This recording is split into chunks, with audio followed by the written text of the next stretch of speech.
Positive. C'est bon? Très bien. Très bien.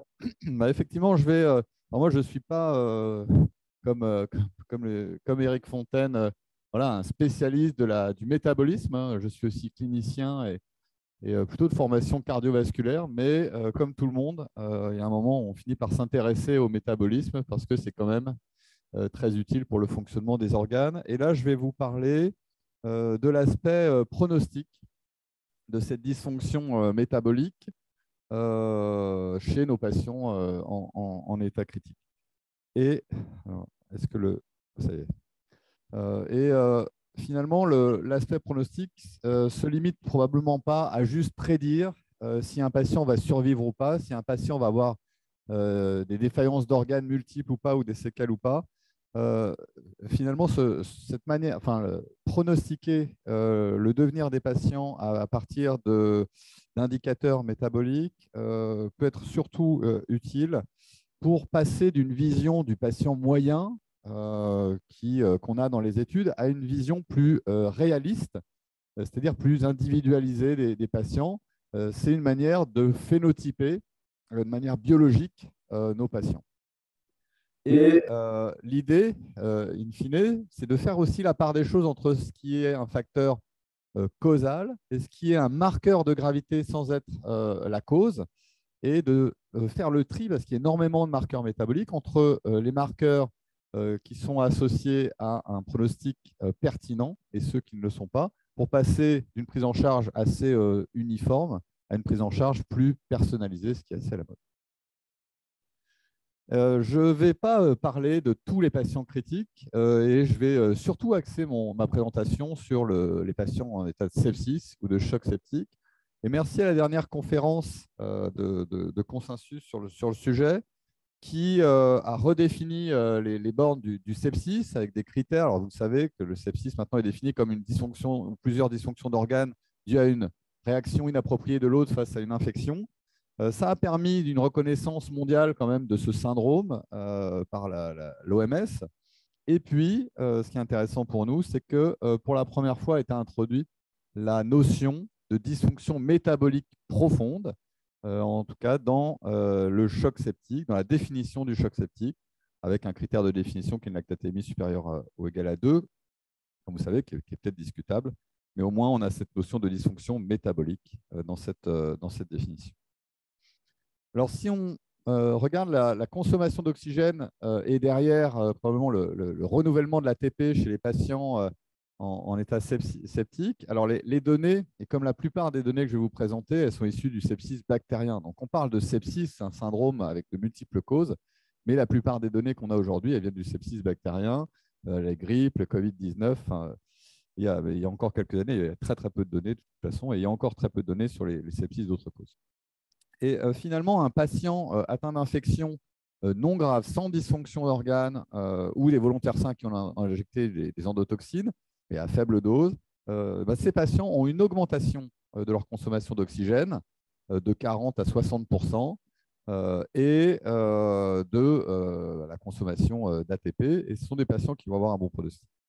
Les patients qui ont un sepsis, donc avec un taux de mortalité finalement en réanimation ou à l'hôpital de plus de 10% et en réanimation de l'ordre de 25 à 30%, ont aussi une augmentation de la consommation d'oxygène, mais qui est plus faible, moins de 30%, voire une absence d'augmentation de la consommation d'oxygène, voire une diminution pour les cas les plus graves, et c'est associé à la mortalité, et ceci même en l'absence d'hypoxie tissulaire. Mais l'hypoxie tissulaire aggrave les choses, évidemment. Et ce sont les patients qui vont être capables de remonter leur consommation d'oxygène, leur consommation d'ATP en cours d'hospitalisation, qui vont survivre, d'où l'idée d'une flexibilité métabolique. Et il y a un moment au cours de l'hospitalisation où les patients vont devoir réaugmenter leur consommation d'oxygène et réactiver la consommation d'ATP pour s'en sortir. Alors, une des premières question que j'ai posée, c'est comment évaluer l'hypoxie au lit du malade, parce que 90% de l'ATP est renouvelé grâce au métabolisme aérobie dans les mitochondries, L'hypoxie bloque ce mécanisme et mène aux dysfonctions d'organes. Donc finalement, la première partie va concerner des paramètres que les réanimateurs connaissent bien. Peut-être que les métaboliciens connaissent très bien, mais je ne suis pas sûr. Donc c'est là toute la saturation veineuse en oxygène, le gap PCO2 et le rapport entre gap PCO2 et la différence artério-veineuse du contenu artériel en oxygène. Donc on utilise ça au lit du malade, c'est possible. Le principe de l'analyse de la saturation veineuse en oxygène vient du fait que les tissus de nos patients reçoivent une quantité d'oxygène qui est définie par le transport artériel en oxygène, ou DO2 pour Oxygen Delivery. Et ce transport artériel en oxygène est déterminé par le débit cardiaque et le contenu artériel en oxygène qui dépend lui-même du taux d'hémoglobine et de la saturation artérielle en oxygène. Et les organes systémiques se servent en oxygène. Et ce qui reste à la fin, le pointeur fonctionne, eh bien, c'est une quantité d'oxygène dans le sang qui est moindre. Et ce n'est pas le taux d'hémoglobine qui chute, c'est la saturation veineuse en oxygène. Et finalement, c'est ce qui reste dans le sang une fois que les organes se sont servis. Et on utilise cette saturation veineuse en oxygène comme marqueur de l'équilibre entre le transport artériel en oxygène et les besoins ou la consommation d'oxygène. Alors, on peut mesurer cette saturation veineuse en oxygène soit dans l'oreillette droite ou la veine cave supérieure, et on appelle ça la saturation veineuse centrale, soit dans l'artère pulmonaire, on appelle ça la saturation veineuse mêlée.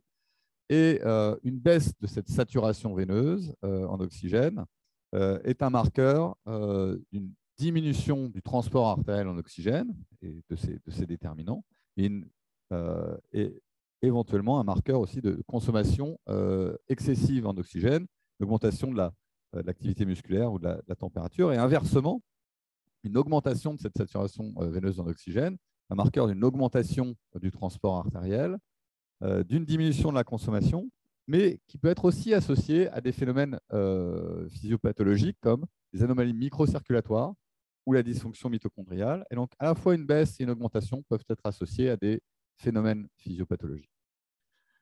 Sur le plan du pronostic, la dernière étude, la plus peut-être récente et intéressante sur ce sujet, une étude française qui a analysé la lactatémie, la SVO2 SCVO2 de patients en choc septique, mais après la phase initiale de la réanimation. Et ils ont trouvé quatre sous-groupes. Un premier sous-groupe qui avait une lactatémie basse et une SCVO2, on va dire normale ou augmentée après la réanimation initiale. Et c'est le sous-groupe qui avait c'est un tiers des patients et c'est le sous-groupe qui avait le meilleur pronostic. Et il y a aussi un tiers des patients qui, après la réanimation initiale, a une SCVO2 qui est basse, donc probablement associée à une baisse du transport artériel en oxygène. Et ces patients ont un moins bon pronostic de manière indépendante de la lactatémie. Alors, c'est encore pire si la lactatémie est augmentée. Et reste aussi un sous-groupe intéressant avec une surmortalité des patients qui ont une SCVO2 qui est normale ou haute, mais avec une lactatémie toujours augmentée. Et parmi ces patients, il y a peut-être des patients qui ont des anomalies microcirculatoires ou dysfonction mitochondriale responsable de ce tableau. Un autre marqueur qu'on peut analyser, c'est la différence véno-artérielle en CO2. Le principe est un peu le même qu'avec l'oxygène et la SVO2, mais légèrement différent. Le sang arrive aux organes avec une certaine pression partielle en CO2. Les organes consomment de l'oxygène, produisent du CO2, et la pression partielle en CO2 dans les veines est augmentée par rapport à la pression partielle dans les artères. Et on utilise la différence véno-artérielle de cette pression partielle en CO2, gap PCO2, comme marqueur de l'équilibre, de la balance entre le débit cardiaque d'une part et la production de CO2 d'autre part. Là, aussi, on peut mesurer soit en veineux central, soit en veineux mêlé avec un cathéter artériel pulmonaire. Et ce gap CO2 va augmenter en cas de baisse du débit cardiaque ou d'augmentation de la production de CO2 par les mitochondries, activité musculaire ou température. Et puis, inversement, ça va baisser lorsque le débit cardiaque va augmenter ou l'activité musculaire, la température va baisser. Mais là aussi, une baisse de de ce gradient peut être due à des anomalies microcirculatoires ou une dysfonction mitochondriale. Et ce gap CO2, mesuré en veineux central, lorsqu'il est supérieur à 6 mm de mercure, est associé à une surmortalité et pourrait, pourquoi pas, être utilisé comme un objectif thérapeutique. Et c'est aussi, dans une étude multicentrique, associé à une surmortalité de manière indépendante de la lactatémie. Alors, ce qui nous intéresse plus, c'est approcher l'hypoxie tissulaire. Et pour ça, il va falloir aborder une notion un tout petit peu plus complexe. Quand il y a une hypoxie tissulaire ou une dysfonction mitochondriale, les mitochondries ne fonctionnent pas. Et du coup, la consommation d'oxygène chute, la production de CO2 chute aussi. Il y a une activation de la glycolyse qui va entraîner une augmentation de la production de protons parce que l'hydrolyse de l'ATP entraîne la production de protons qui ne vont pas pouvoir être, être utilisés par la mitochondrie et finalement transformés en eau. Donc, ils vont passer dans la circulation sanguine. Et ce phénomène-là, par le jeu des équilibres dont vous a parlé Eric Fontaine tout à l'heure, va entraîner une légère production de CO2. Ce qui fait qu'en termes de quotient respiratoire, production de CO2 divisé par consommation d'oxygène, on va passer de manière tout à fait non physiologique au-dessus de 1. C'est-à-dire que normalement, la consommation d'oxygène est toujours supérieure à la production de CO2, et là, ça s'inverse. Donc, on va utiliser pas exactement le quotient respiratoire, mais quelque chose qui est là pour estimer, c'est le rapport entre la différence véno artérielle en PCO2, et on va diviser par la différence artério-veineuse en contenu artériel en oxygène. C'est un calcul qu'il faut faire, qui prend un peu de temps, mais qui est assez simple à faire au lit du malade. Ça prend quelques minutes. Et on peut le faire assez facilement. Et on peut utiliser ce marqueur comme un marqueur soit d'hypoxie tissulaire, soit de dysfonction énergétique éventuellement. Et ce rapport va augmenter, soit en présence d'une dysfonction mitochondriale ou d'une diminution de la synthèse mitochondriale d'ATP, soit en cas d'augmentation de la synthèse non mitochondriale d'ATP, c'est-à-dire par activation très intense de la glycolyse. Et une augmentation de ce rapport, ça a été étudié, est associée à une surmortalité, alors avec des valeurs seuil qui sont très variables en fonction des études, entre 1,4 et 2,5. Et l'augmentation de ce rapport est associée de manière indépendante à la mortalité, indépendante de la lactatémie, du score de gravité APH2 et même de la SVO2. Maintenant, on va passer à un autre domaine, le domaine des substrats métaboliques circulants. Au cours du sepsis, les cytokines, la production de cytokines, d'hormones de contre-régulation, hormones de stress, on l'a vu avant, entraînent un catabolisme protéique, une lipolyse, une surproduction de glucose, associée à une activation par la stimulation adrénergique de la glycolyse aérobie au niveau des muscles, va entraîner une libération très importante de lactate dans la circulation. À ça, associé à la néoglucogénèse, eh bien, on se retrouve avec une augmentation importante des substrats circulants, avec le tableau classique, hyperglycémie, augmentation des acides gras circulants, des acides aminés, l'hyperlactatémie. Alors, je vais passer assez vite sur ce que vous connaissez déjà pour essayer de parler de ce qui est un peu plus récent, mais quelles sont finalement les signatures métaboliques sanguines qui sont associées à un mauvais pronostic? Alors, il y a des caractéristiques que vous connaissez, donc l'hyperglycémie, l'hyperlactatémie, l'hypertriglycéridémie, l'augmentation du glycérol et d'acides aminés circulants. Tous ces phénomènes sont associés, tous ces résultats sont associés à un mauvais pronostic, à une surmortalité, la baisse des corps cétoniques et puis l'association hypoglycémie-hyperlactatémie qui est souvent associée à due à une atteinte hépatique au cours du sepsis. Alors, le plus utilisé, le plus étudié et peut-être le plus utilisé en pratique courante, c'est la lactatémie. Pourquoi? Parce que c'est très facile à obtenir. Alors, comme la glycémie, on obtient un dosage de lactate sanguin en moins de 5 minutes au lit du malade. Alors, la lactatémie normale, c'est à peu près 1 millimol par litre. Comme on l'a vu tout à l'heure, c'est peut-être discutable. moi, j'ai un parti pris, mais le lactate n'est pas toujours toxique en tout cas, mais probablement pas toxique en soi en tout cas.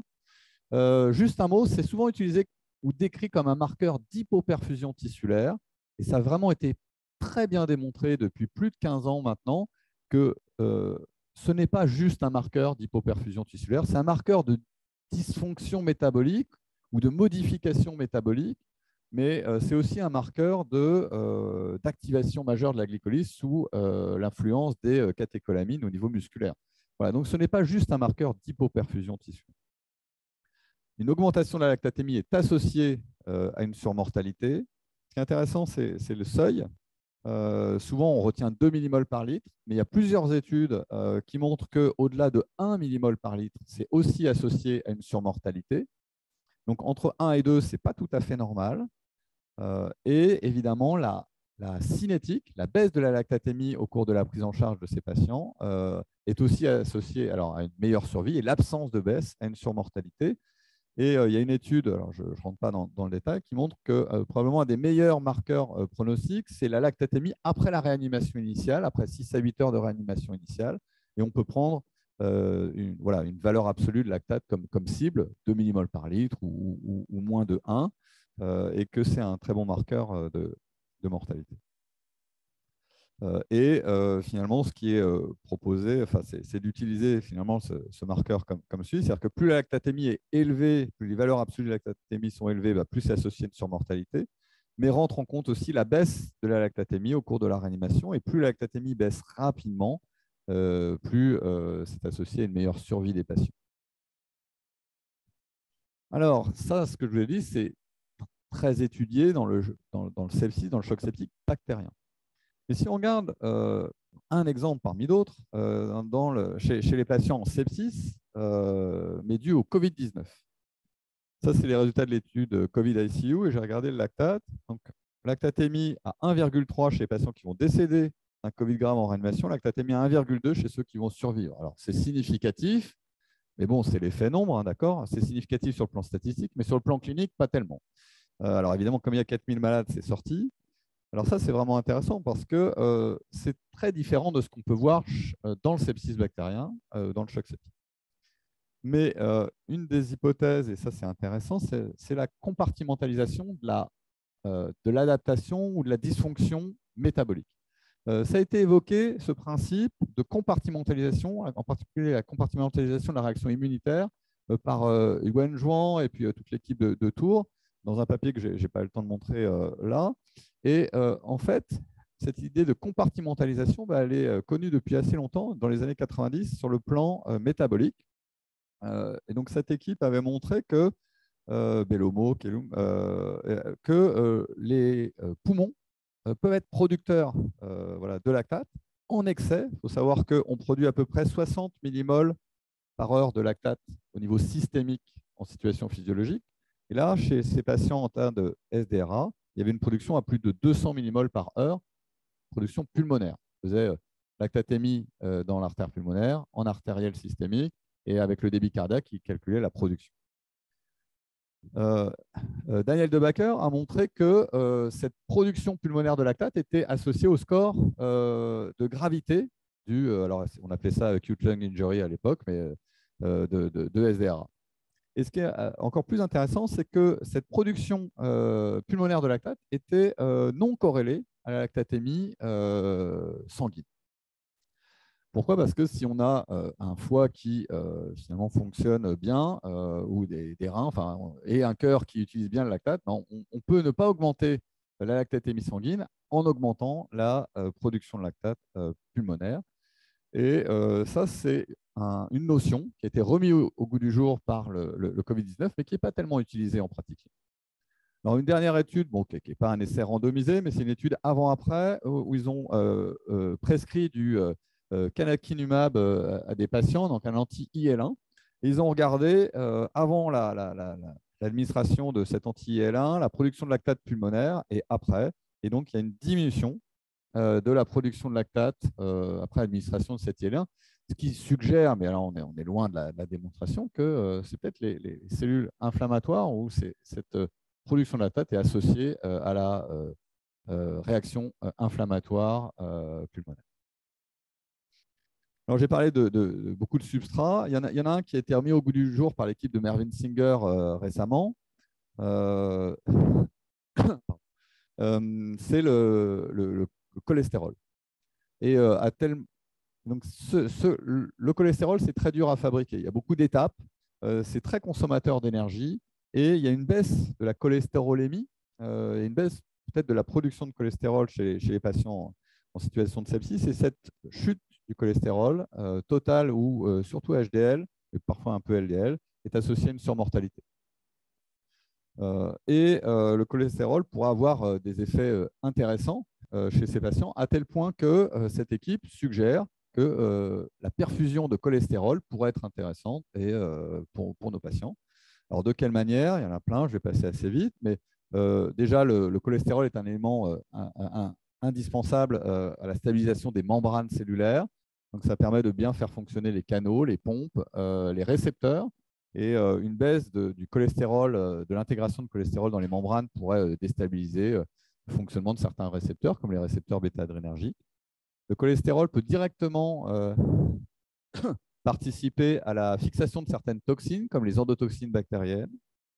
C'est un précurseur de la synthèse de cortisol. Il y a, vous savez, vous connaissez bien cette insuffisance surrénalienne relative au cours du sepsis. C'est un précurseur de la vitamine D. Alors, l'intérêt de la vitamine D, de la supplémentation vitaminique D chez les patients septiques, c'est très débattu. Il y a eu plusieurs essais thérapeutiques qui donnent des résultats très discordants. Donc, de ce côté-là, je ne vais pas tellement m'étendre parce que quel est l'effet de la baisse de la vitamine D chez nos patients? Ce n'est pas tellement si c'est délétère ou pas. Une grande partie du cholestérol sert à produire des acides biliaires qui pourraient prévenir la pullulation microbienne et éventuellement la translocation microbienne. Et puis, par la synthèse d'oxystérol, moduler l'immunité. Alors, on peut avoir une vision beaucoup plus globale de ces métabolites circulants en faisant des études de métabolomique qui sont une sorte de phénotypage moléculaire de nos patients. Il y a énormément d'études. Alors, pardon, il n'y a pas énormément d'études. Il y a quand même un nombre d'études qui est en train de s'accumuler. Ce n'est pas énorme.